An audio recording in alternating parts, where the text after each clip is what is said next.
Dressed in a tracksuit and the iconic red beret of the National Unit Platform, NUP, Paul Nsubuga, the Member of Parliament for Busiro North, reflects on his journey since being elected to the 11th Parliament. At just 27, he became one of the youngest MPs in the House.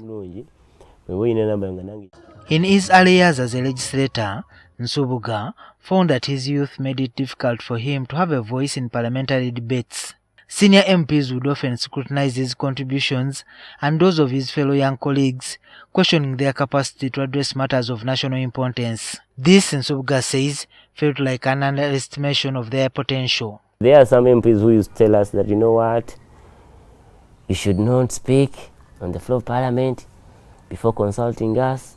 You may make mistakes.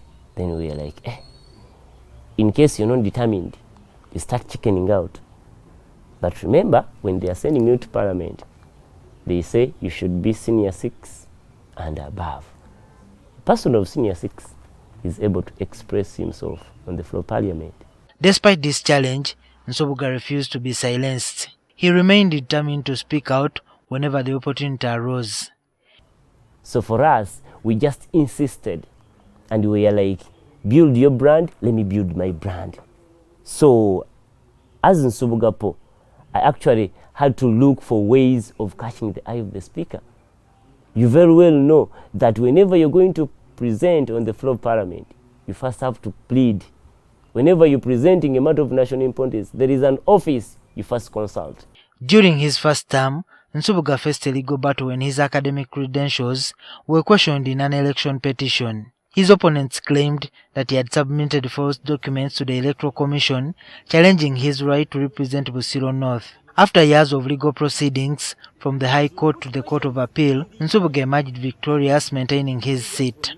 However, defending his position in court came at a significant financial cost. To cover legal fees, Nsubuga had to take out a loan of over 600 million shillings, which has put a strain on his finances and consequently his ability to fully focus on representing his constituency. You either imprison that person.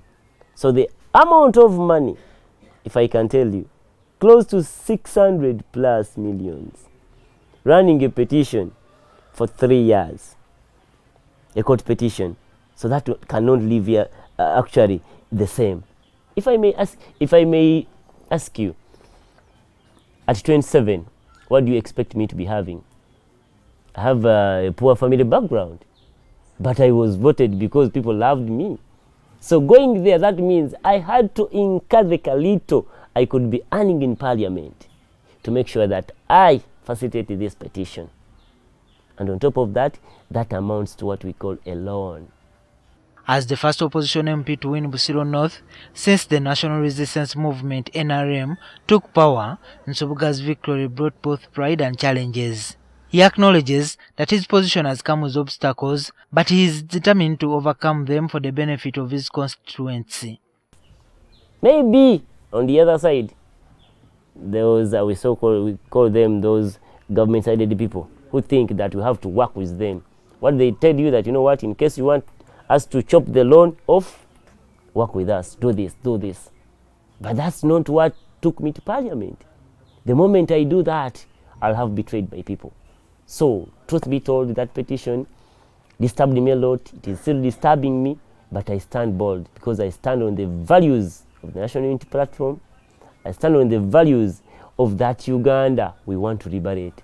Nsubuga is also an active member of the Government Assurances and the East African Community Committees, platforms that have allowed him to advocate for his constituency and push for policies that support his people. For the past 30 years, it is assuming that this is Rural Triangle.